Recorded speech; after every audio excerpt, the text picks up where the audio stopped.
The Ed Sullivan Show, America's #1 TV variety show, starring Ed Sullivan, nationally syndicated columnist of the New York Daily News. Thank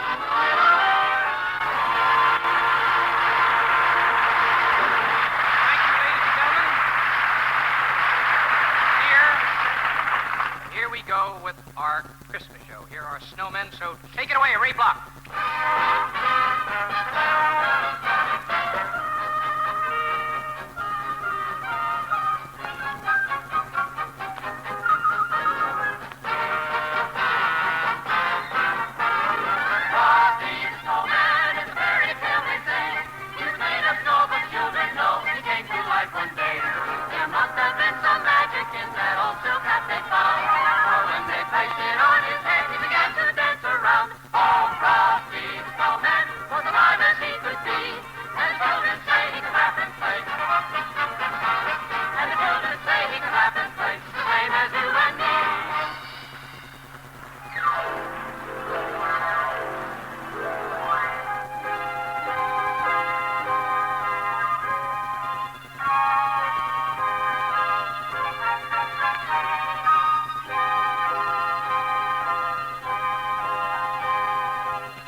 With young Orson Bean. So let's have a nice hand for Orson here.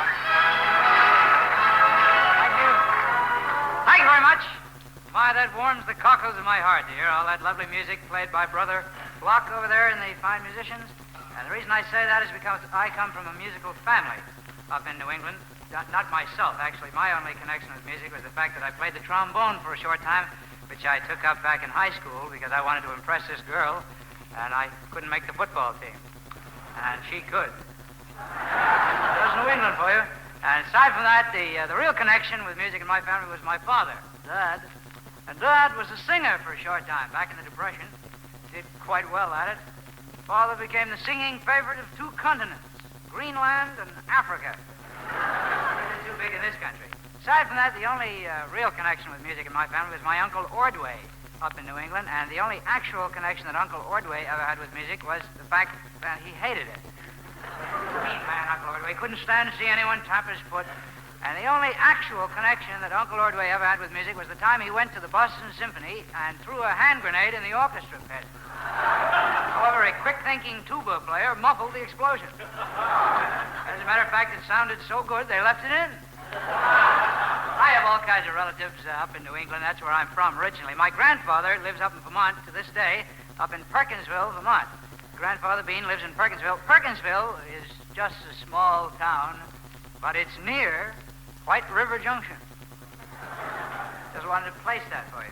And I hardly ever get up to Vermont anymore, though. But when I was a kid, my fondest memory was Christmas in Vermont. Snow on the ground, and there's frost on the windows. It's brisk, it's cold, there's a chill in the air. It's very easy to catch pneumonia. So we stayed inside most of the time, sat around the fire, and Grandfather Bean used to do an old trick for us around Christmas time. And he used to make a Christmas tree out of newspaper. And this is a very old trick. I'd like to do it for you. He used to tell us all kinds of stories and make the paper Christmas tree. It's an old trick. This trick is supposed to be over 1,500 years old. And according to the legend, it is done with the New York Times. It's kind of a festive holiday type trick, making a paper Christmas tree. Grandfather Bean was a million laughs, as I said, and he used to tell us a story about a fellow who moved to Maine. This was a Vermont fellow, moved to Maine. He was a gypsy at heart, and got into the fishing industry. Moved to Portland, Maine, got into the fishing industry, and being of an inventive turn of mind, this fellow spent 3 years trying to cross a jellyfish with a shad, with the hope of winding up with boneless shad, sort of a natural fillet. This fellow was the Luther Burbank of the beach. However, the experiment backfired. The fellow miscalculated somewhere along the way, crossed his wires, and wound up with bony jellyfish. Hardly worth the trouble. Very little call for those up there. Grandfather Bean told that story. There's a story that gets screams in White River Junction. But it never goes over too big here in the South. Up in Vermont, Grandfather Bean always used to warn me against Southerners. He used to say, stay away from Hartford. He was a mean man, too, Grandfather Bean. If you'll notice, at the end of each piece of New York Times, I leave 6 or 7 inches of residue. This enables us to take the next piece, place it in front, and roll until we have formed a tube of some size, well on the way to making a paper Christmas tree. The last piece goes on, and we have completed a tube of some size. Now we have 2 tears to make in the center of this tube. The first tear is in the middle, and we tear halfway down. Halfway. Not all the way, or we have 2 hunks of nothing in particular. It is hardly suitable for any occasion. Now we find the molting season. We find 2 V-shaped things. We flatten out the first V-shaped thing, we flatten out the second V-shaped thing, and we have 2 flattened out V-shaped things. Not too clever, but they can't all be gems. This is getting pretty intricate. I feel like Senor Wences. We rip this in half, and what we find, we shake briskly. We look in the center of this foliage, and we find a paper Christmas tree. With any luck at all. Great finish. Making a paper bunch of the boys for whooping it up in the Malamute Saloon. I'd like to say that you've all been a brick through the whole ugly mess. I'd like to thank you for the use of the hall. Well, by George, I do have a green thumb. A paper Christmas tree.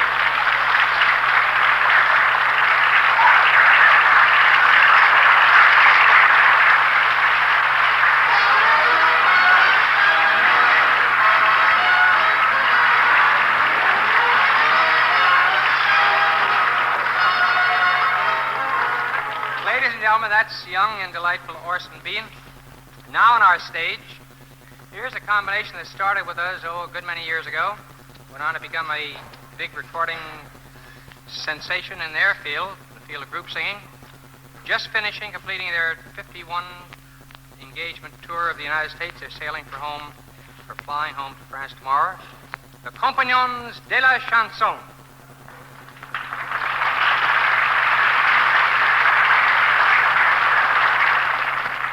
There's a village hidden deep in the valley, among the pine trees half fallen, and there on a sunny morning, little Jimmy Brown was born.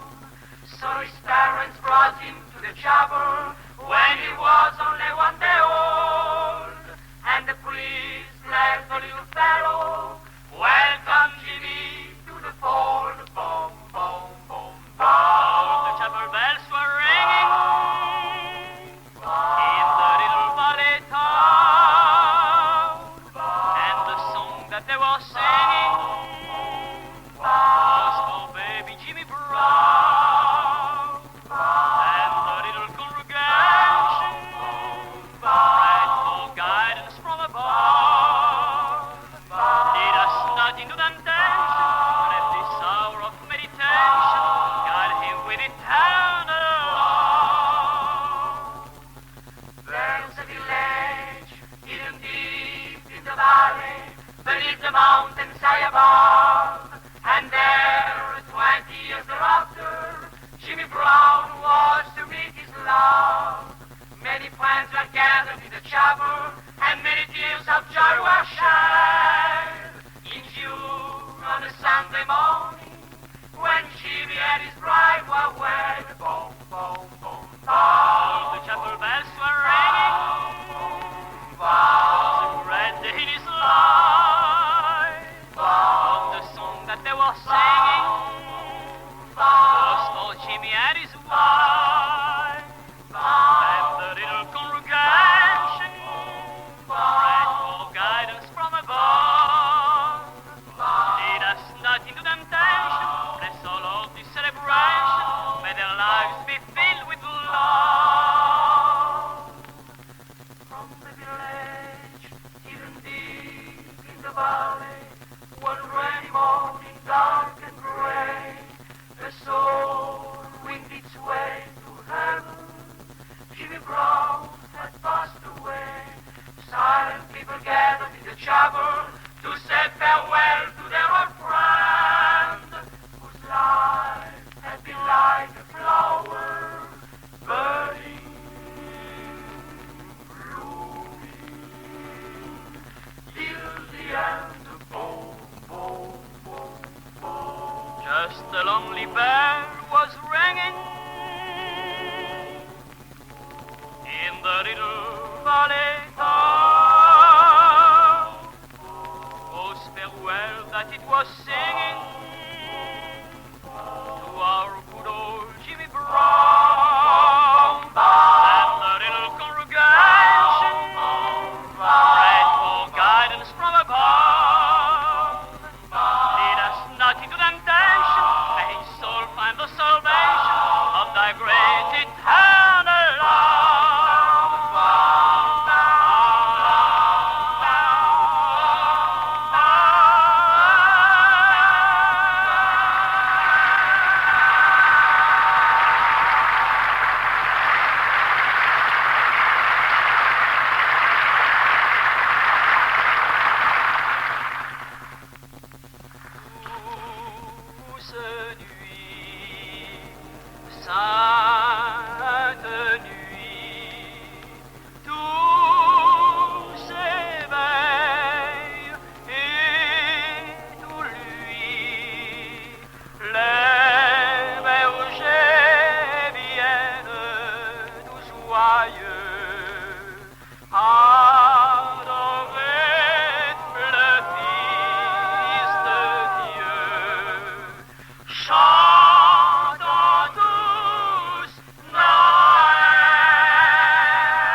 country to spend the Christmas holidays with us, Orson Welles, making his debut with us. Orson Welles.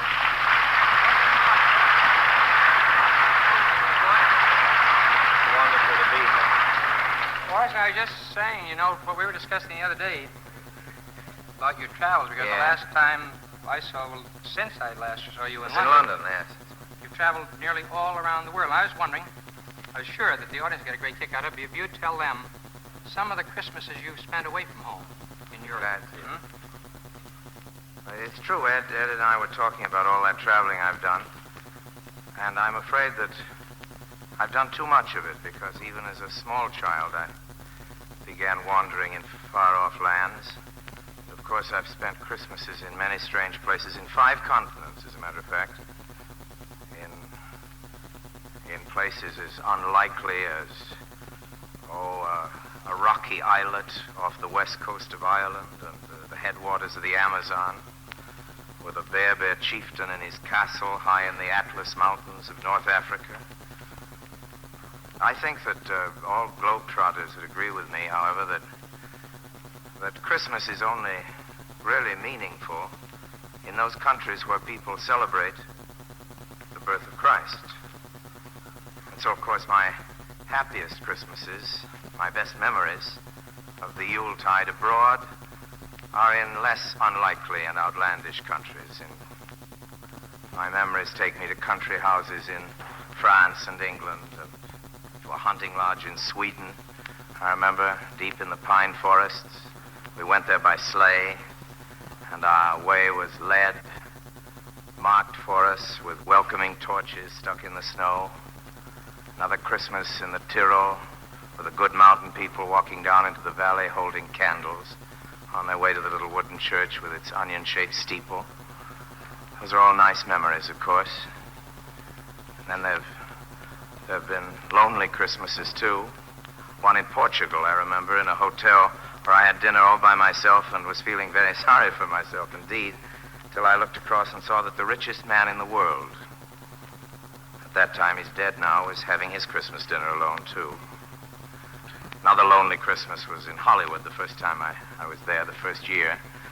I had a big house and a big party and a lot of guests and a lot of Christmas packages piled up under the tree. And the party was finally over and I went to bed and got up in the morning and came downstairs and looked at the tree. There weren't any presents. They were all from me to the guests. Next year I exchanged some of the guests for friends and things got better. But that was a lonely one. There was a lonely one, as I say, in Africa. And there have been some nice ones, too, abroad. Really marvelous ones. I can't complain about that, but I must say that the best of all Christmases are those we spend in our own home. Home for Christmas. That's a magic phrase. Magic words, and the spell has come true for me, and that's why I'm sure that this year is going to be the best of all.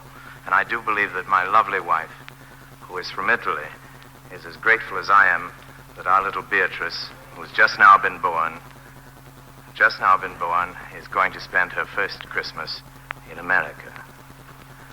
But it was my wife, as a matter of fact, in my wife's country, too, with her, that I stumbled, quite literally stumbled, on the dilapidated and very untended grave of somebody called St. Nicholas, or Nicolaus, and I don't need to tell you that that's became Klaus and then Claus, and I don't need to tell you what Santa means, and a good many Christmas cards have gone through the mails since that old holy man was laid to rest. I can't help thinking nowadays that perhaps we do have a little trouble seeing the Christmas for the Christmas trees, and that Santa Claus has been blown up into a big, jolly symbol of standardized merrymaking, and that we do perhaps emphasize the mistletoe and the Yuletide Christmas cardish jollity and forget just for a moment maybe what Christmas is about. In other words, we do emphasize, I think, it's emphasized for us, the bright package rather than the present. And of course that gift, the real Christmas gift, which was made to us almost 2,000 years ago, is beyond all human wonder, beyond all human thanks. And I know I don't need to tell you what these words are, which I'm going to read to you again. And it came to pass in those days that there went out a decree from Caesar Augustus that all the world should be taxed, and all went to be taxed, every one into his own city. And Joseph also went up from Galilee, out of the city of Nazareth, into Judea, unto the city of David, which is called Bethlehem, to be taxed with Mary, his espoused wife, being great with child. So it was, that while they were there, the days were accomplished, that she should be delivered. And she brought forth her firstborn son, and wrapped him in swaddling clothes, and laid him in a manger, because there was no room for them in the inn. And there were in the same country shepherds abiding in the field, keeping watch over their flocks by night. And lo, the angel of the Lord came unto them, and the glory of the Lord shone round about them. They were sore afraid. And the angel said unto them, Fear not, for behold, I bring you good tidings of great joy, which shall be to all people.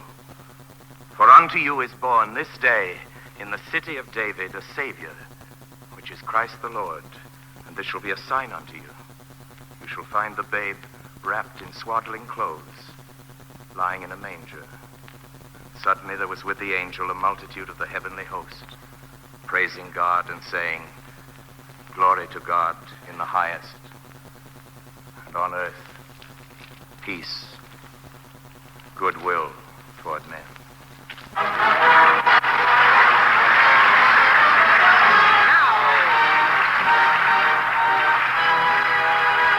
Ladies and gentlemen, Marion Marlowe.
Stage here, ladies and gentlemen.